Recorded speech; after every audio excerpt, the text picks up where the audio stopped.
All right, so it's going to cut me off at 15 minutes and we didn't quite finish this, so I'm sorry. There's probably going to be like 3 videos.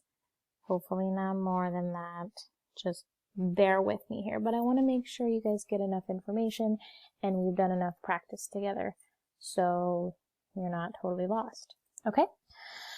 So let's continue then. As I was saying, let's move this out of the way. You're in my way. Okay, so to calculate capital B, that's area of the base, right? The base is this part I highlighted here. This is the base, this is the base. So what I'm really doing, let me redraw that over here, okay, is I have this right triangle, and it has this 12 and this 9 and this 15, right? So if I want to get the area of that triangle, again, think back to 7-1, that's 1/2 base times height. So the base here is 9, base of the triangle, not like the base of the prism. And then this 12 here is the height of the triangle, not the height of the prism, height of the triangle. Okay, so it gets a little confusing if you get those heights confused. But there's height of the prism, and then there's height of the triangular base, and they are 2 different numbers, right? Okay, so we do 1/2 of base times height, so that's 1/2 of 9 right here. 1/2 of 9 times 12, right? So we want to just calculate that. Okay, type it in. You can do whatever you want, okay?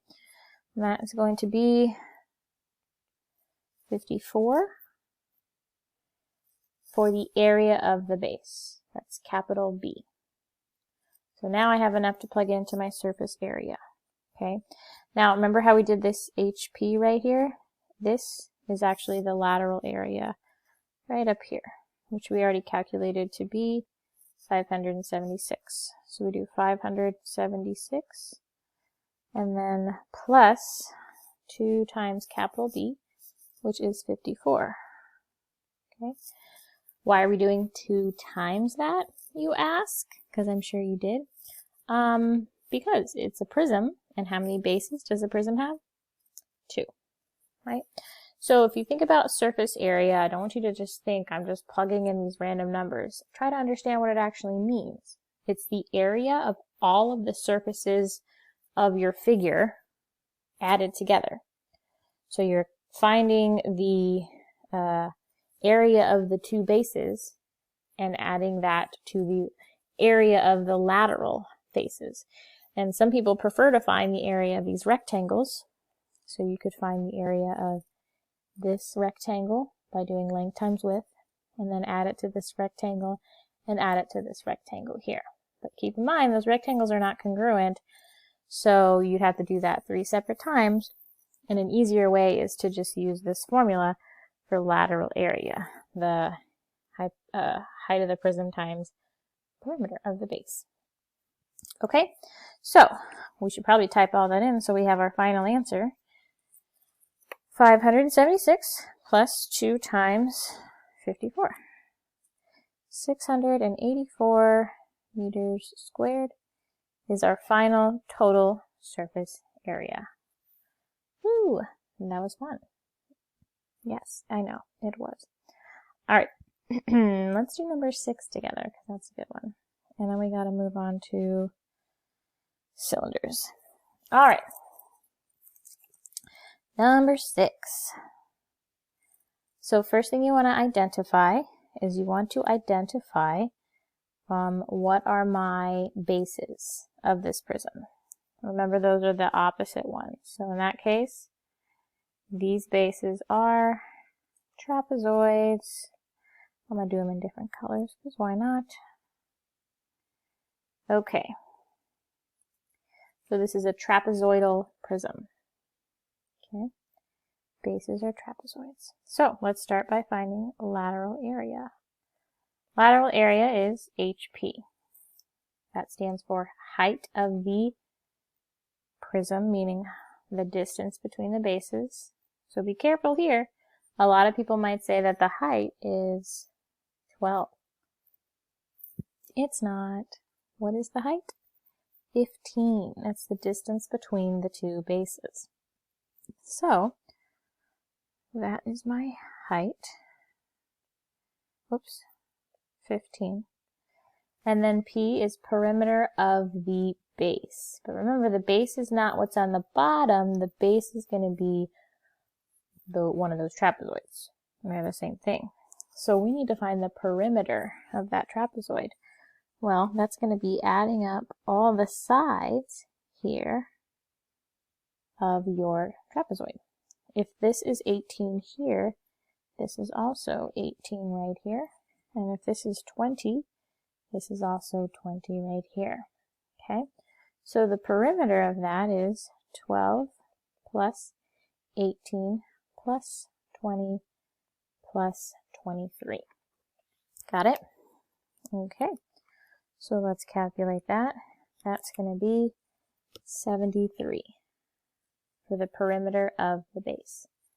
So I plug that in here. 15 times 73 is going to be 1,095. So that is the lateral area. Okay, just going to maybe go like this. But we're not quite done. We need to find the total surface area. Okay, this is where it gets fun. You ready? Oh yeah, it's going to be good. All right, so remember our formula. It is HP. We just found that to be 1,095 plus 2 times capital B. Remember, capital B is area of the base. If you don't remember that capital B stands for area of the base, then I don't know how to help you. You just have to know capital B, area of the base. Not the base, but the area of the base. So that means I need to find the area of this trapezoid. So how do I find area of a trapezoid? First of all, I'm just going to rewrite some things down to solidify area of the base. Okay. This base is a trapezoid. So to find the area of a trapezoid, you might need to reference your formulas from 7-1. Area of a trapezoid is 1/2 times, the height times base 1 plus base 2. Okay, so identify your base 1 and base 2 of the trapezoid, B1, B2. That's going to be 18 is base 1, 23 is base 2. What about the height of this trapezoid? That's the distance between the bases. So that's 12 is the height of the trapezoid. So 1/2, 12 times 18 plus 23. Okay. Well, you can just type all that in. Oh dear. And that's going to give us 246. That's the area of the trapezoidal base. So when we plug that in, surface area is going to be 1,095 plus 2 times 246.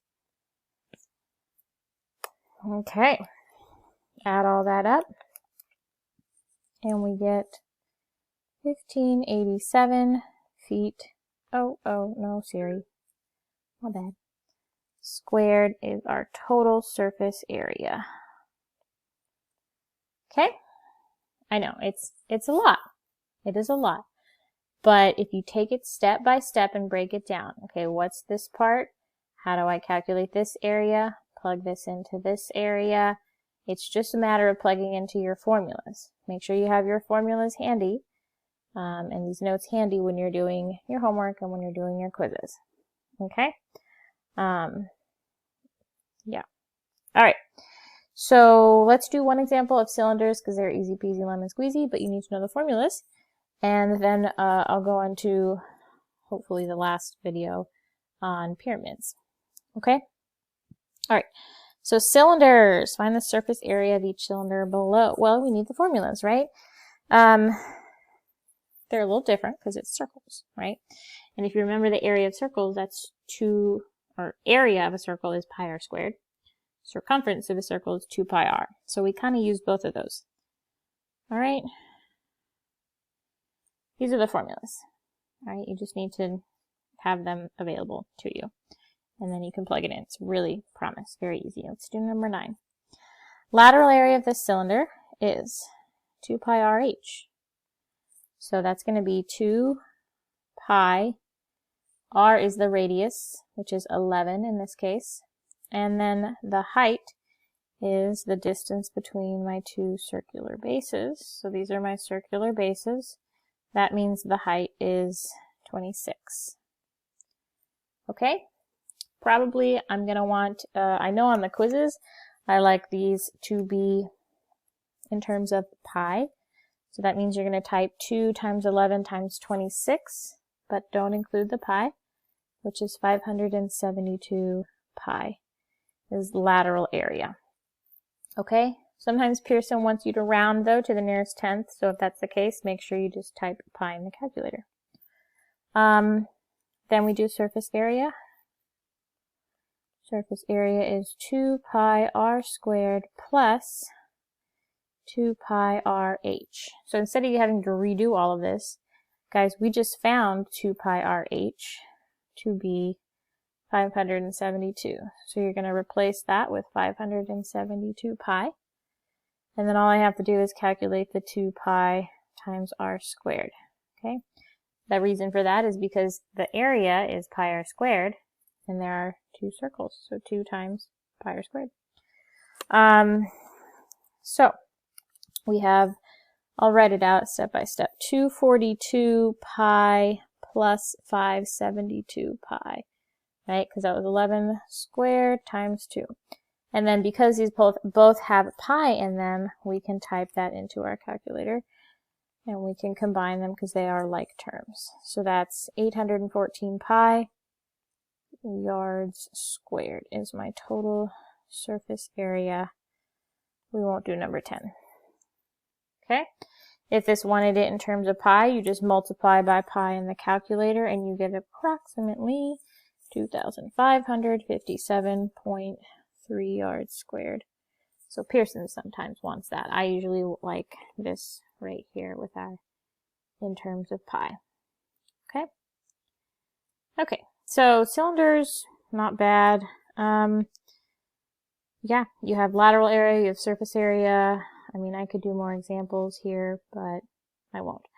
Let's move on now to pyramids. So this is going to be, instead of cutting off this video now, I'm going to do a little bit more on this video so I can use up the 15-minute max that Screencast-O-Matic gives me. If you have any other suggestions on how to do the recording with longer minutes, you can share those with me.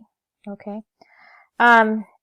So this is now part 2, where we're talking about pyramids and cones. So really, really fast, I'm going to bring us back to the first page.